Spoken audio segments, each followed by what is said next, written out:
Hey Maker. So one of the biggest questions I get asked is how do we fit a project within a certain amount of time? So hi, I am your digital marketing coach, Tori. I wrote the book Workshops Unleash, How to Design Engaging and Successful Workshops for Quilters and Crafters.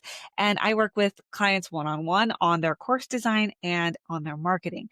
I also have group programs and things like that. But for the purpose of today's video, I really want to focus on this question that I get asked a lot, and I really have to do a lot of coaching around, which is picking a project or picking a time frame for a project and really being able to manage that time and get the project done either to a point where the student feels successful and they can continue to work on it outside of the class or finish it in the class. So for the purposes of this video, we're focusing on live classes. So those that you teach live, like on Zoom or in person. So many times we're asked to teach a class in person at maybe it's a show, maybe it's a shop, maybe it's a group of people like a quilt guild, and we're showing up with a time frame of either 2 hours, 3 hours, 6 hours, or 8 hours. And in some cases, if you go to a retreat, you may be teaching even longer. There are also cruises where you can teach for extended amount of time. So thinking about how you can fill that time efficiently is really important, and it can create a lot of stress on the instructor. So my book goes into a lot of detail on how to design a class. But today, what I want to talk about is how I put in strategies to help you with managing the students in your class to help you with that time question. So the project that you teach, you do want to make sure that that project is doable within that time frame. And in some cases, it may take teaching that class before you really know if it's going to fit in that time frame. The other thing you can do is expand the time. So if you are approached by a quilt shop and they're asking you to teach a beginner class and you're like, oh yeah, I could teach beginner quilting probably in 2 hours. Like we could just go through how to piece a four patch. And you get to the point where while you're teaching the class, only half the class is actually sewed a four patch together. Then you may think about having a second meeting. You may ask if anyone can stay over. So there's little pieces, little things like that, which we want to avoid, right? But if they have to happen, they have to happen. But you want to make sure that your students are finishing a project to the point of completion where they feel like they are successful. And I would also consider if it takes you like an hour to make a project, probably double it, maybe even triple it, depending on the technique and the project itself for your students. So that's a way to kind of figure out if your project is going to fit within that time frame. Okay, so managing the time frame can also be about helping managing your students. So now this may be for me when I first heard about classroom management, it felt very negative.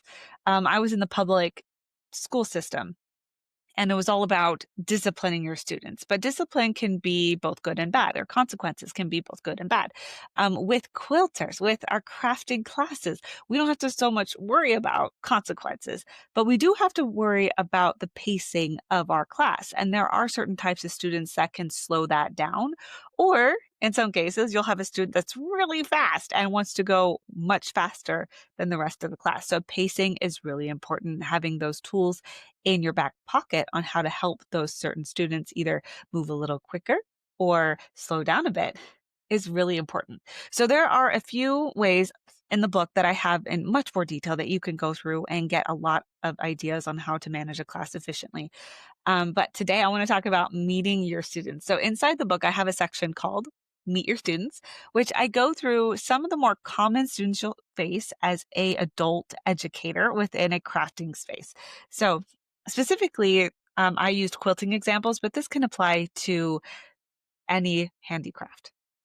Okay, so I just want to give a few examples so you kind of see how this is laid out. Plus, it gives you some ideas. So here is one where I called expert Edna. So I used alliteration with all of my students.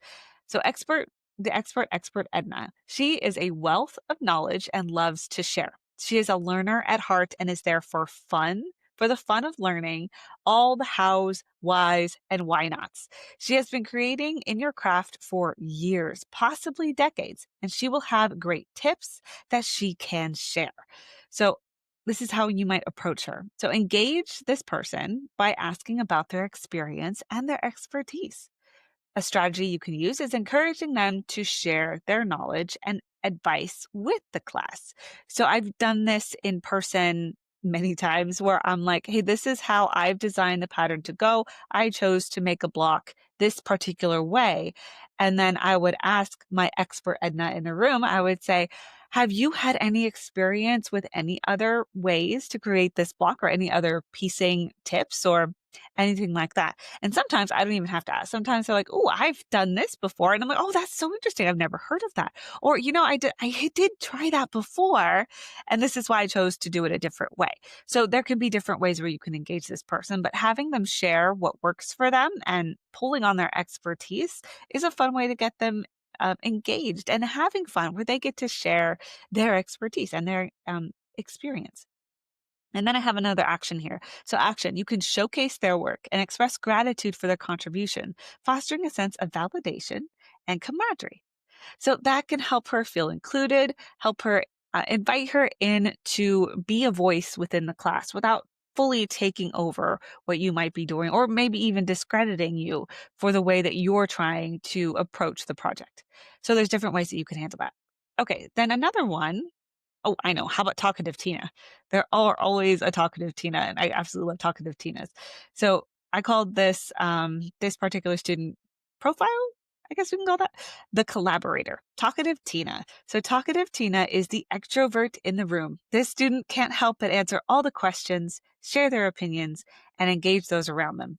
Talkative Tina needs dedicated time to talk. They are attending a workshop for the community. Let them know when it's appropriate to talk, but keep an eye out for side quests. We've got one mission in a workshop, and you don't want a side quest to derail the project. So, Talkative Tina is also an excellent leader. If you're planning to break into pairs or small groups, partner a Talkative Tina with a Tenacious Tisha, which is a little further down the profiles here, and watch their project blossom. Approach for Talkative Tina is appreciate their enthusiasm for teamwork and cooperative learning. A strategy is to facilitate group projects and collaborative exercises to harness their collaborative spirit. An action, add in discussion time and encourage peer to peer feedback and mutual support, fostering a sense of community and shared accomplishment.